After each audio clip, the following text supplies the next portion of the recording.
Jalan di Himalaya ini adalah salah satu jalan paling berbahaya di dunia, namun para pekerja mempertaruhkan nyawanya di sini setiap hari, semuanya demi membangun terowongan terpanjang di Asia pada ketinggian 3.670 meter di atas permukaan laut.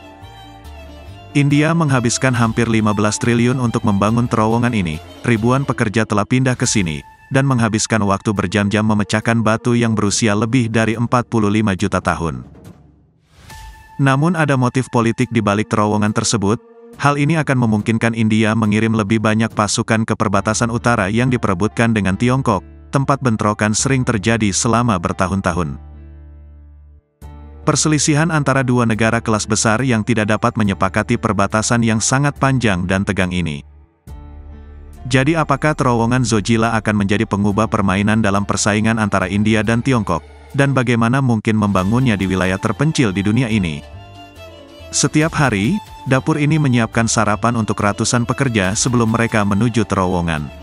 Saat ini, mereka mengonsumsi samosa dan buncis. Terowongan ini akan mempersingkat waktu perjalanan antara Jammu Kashmir dan Ladakh dari 3 jam menjadi hanya 20 menit. Jalan ini ditutup selama 6 bulan karena salju lebat.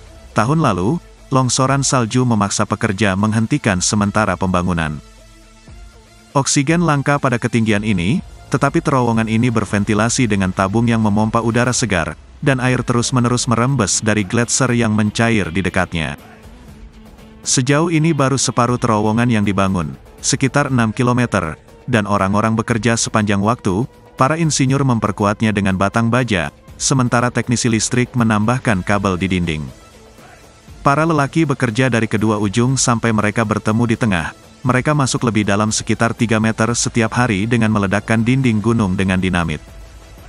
Orang dalam tidak diperbolehkan merekam ledakan tersebut, karena terlalu berbahaya. Ada dokter yang siaga untuk memberikan pertolongan pertama, namun rumah sakit terdekat berjarak 98 km. Setelah ledakan, para pekerja memuat pecahan batu ke atas truk dan membuangnya keluar. Beberapa dari bebatuan ini nantinya akan dihancurkan dan digunakan kembali untuk membangun dinding di dalamnya. Terowongan pegunungan seperti Zojila memiliki sejarah panjang. Pada tahun 1871, Perancis dan Italia membangun terowongan Montcenis, yang penyelesaiannya memakan waktu lebih dari 10 tahun.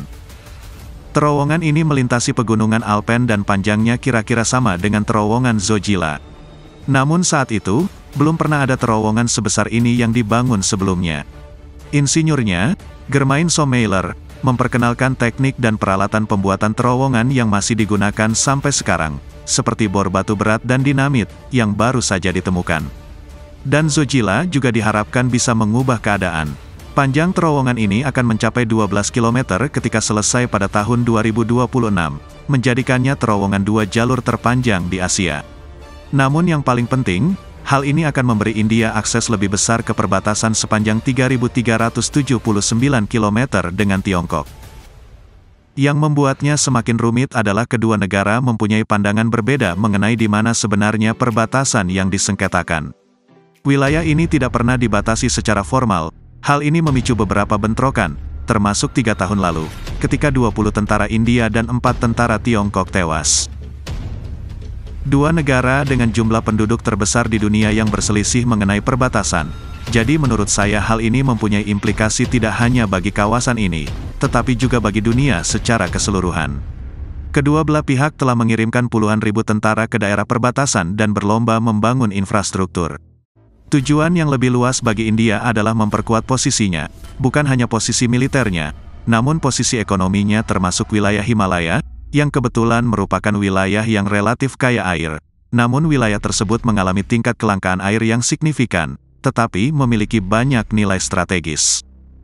Para pekerja merupakan bagian dari persaudaraan yang mereka ciptakan. Mereka menghabiskan sekitar 12 jam di lokasi konstruksi terpencil ini setiap hari. Namun keluarganya lah yang membuat mereka bertahan, dan karena mereka adalah pencari nafkah utama, dia melakukan semua yang dia bisa untuk mendukung keluarganya. Beritahu kami pendapat Anda mengenai hal ini dan jangan lupa untuk tinggalkan pendapat Anda di bagian komentar di bawah. Terima kasih telah menonton, dan jika Anda menikmati video ini dan menganggapnya informatif, silahkan tekan tombol suka dan berlangganan.